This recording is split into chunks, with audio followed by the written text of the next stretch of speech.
Hello guys, welcome to my YouTube channel Study with Muskan. So here we are with the new topic which is Factories Act 1948 and this is a part 1 of the video. We have two more parts. So let's start.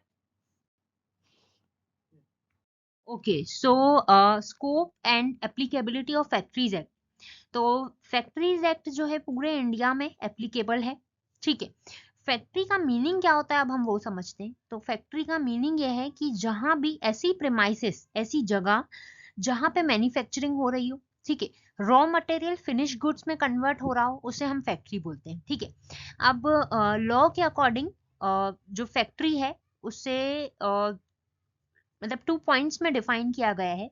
तो first point है जहां भी 10 या 10 से ज्यादा लोग present में work कर रहे हैं या पास्ट में वर्क कर रहे थे। पास्ट में मतलब पिछले 12 मंथ्स में वर्क कर रहे थे 10 या 10 से ज्यादा लोग, उससे हम with the aid of the power मतलब विद द इलेक्ट्रिसिटी के साथ, तो हम उसे फैक्ट्री कहते हैं, वो फैक्ट्री कहलाती है। ठीक है, सेकंड पॉइंट है 20 या 20 से ज्यादा लोग प्रेजेंट में वर्क कर रहे हैं या पास्ट में पिछले 12 महीने में वर्क करा है उन्होंने कभी, are working or were working in any manufacturing process without the aid of the power, बिना इलेक्ट्रिसिटी के, तो वो भी फैक्ट्री कहलाएगा। अब with electricity, with the aid of the power और without the aid of the power का मतलब ये है काफी सारी फैक्ट्रीज में जो होती है मशीन्स पे वर्क होता है और वो मशीन्स जो हैं वो इलेक्ट्रिसिटी से चलती है। तो with the aid of the power का मतलब ये है, और without the aid of the power का मतलब ये है कि बिना इलेक्ट्रिसिटी के काम हो जाता है उन फैक्ट्रीज में। मतलब ऐसी मशीन्स जो बिना इलेक्ट्रिसिटी के भी उनसे हम वर्क कर सकते हैं। तो वो चीज और इसको ना मैंने एक डायग्राम में भी मेंशन किया है ताकि आप लोगों को ज्यादा अच्छे से समझ में आए।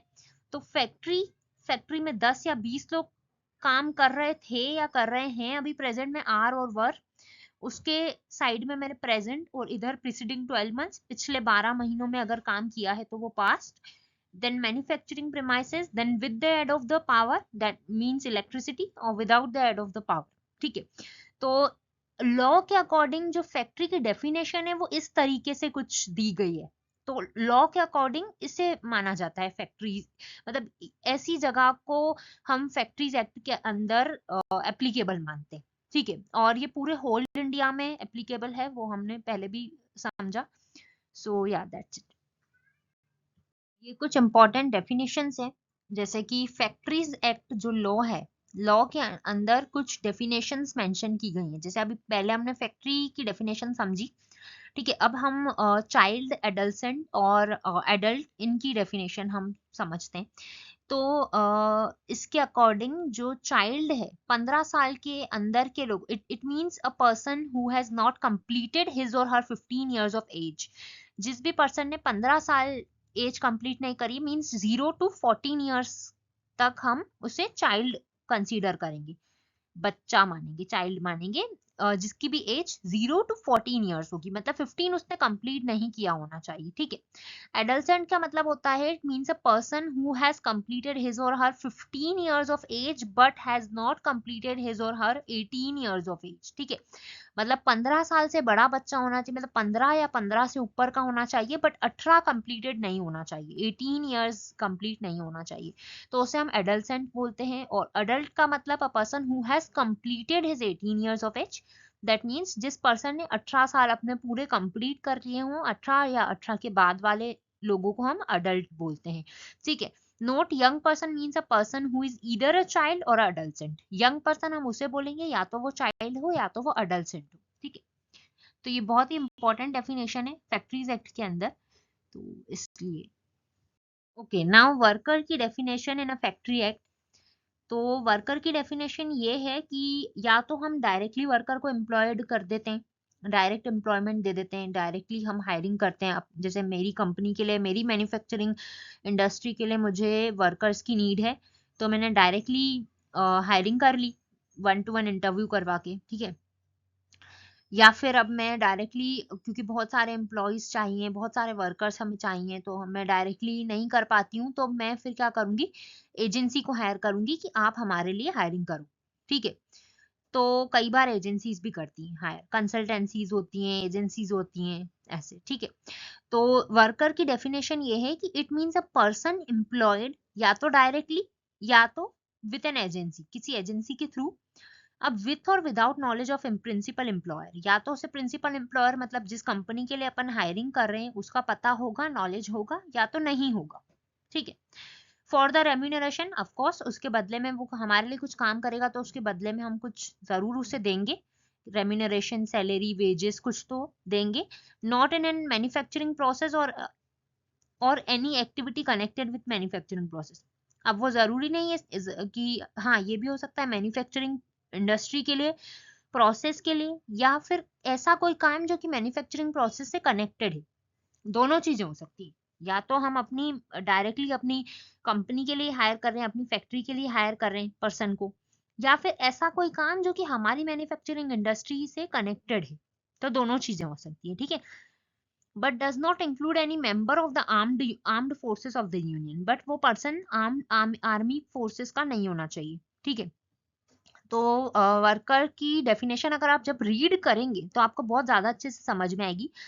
तो बहुत इजी सी डेफिनेशन मैंने लिखी है, और इधर मैंने ना यहाँ पे डायग्राम भी बना दिया है कि वर्कर है, एम्प्लॉयड कर रहे हैं हम उसको, या तो डायरेक्टली कर रहे हैं, अपनी डायरेक्ट जो कंपनी का एचआर है, जो मैन्युफैक्चरिंग इंडस्ट्री का एचआर है वो डायरेक्टली कर रहा है, या फिर किसी एजेंसी के थ्रू करवा रहा है, ठीक है। With or without the knowledge, या तो उसे पता होगा या तो उसे पता नहीं होगा कि मैं किसके लिए काम करने वाला हूँ, प्रिंसिपल मतलब कंपनी का नाम उसे या तो पता होगा या तो नहीं होगा।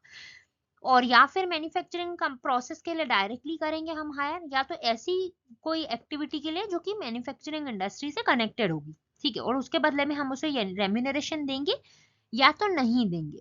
रेम्यूनरेशन ऑफ कोर्स देते ही हैं, नहीं देने वाली तो बात ही नहीं है, बट कई बार ऐसा भी होता है, कुछ केसेस होते हैं कि हम जैसे इंटर्नशिप्स होती हैं जो कि अनपेड होती हैं, फ्री में होती हैं इंटर्नशिप्स, ठीक है, अनपेड इंटर्नशिप्स होती हैं, अप्रेंटिसशिप होती है, तो उन उसमें हम सर्टिफिकेट देते हैं। कई बार ऐसा भी होता है कि रेम्यूनरेशन नहीं देते हैं, वेजेस नहीं देते हैं, और ओनली हम सर्टिफिकेट देते हैं।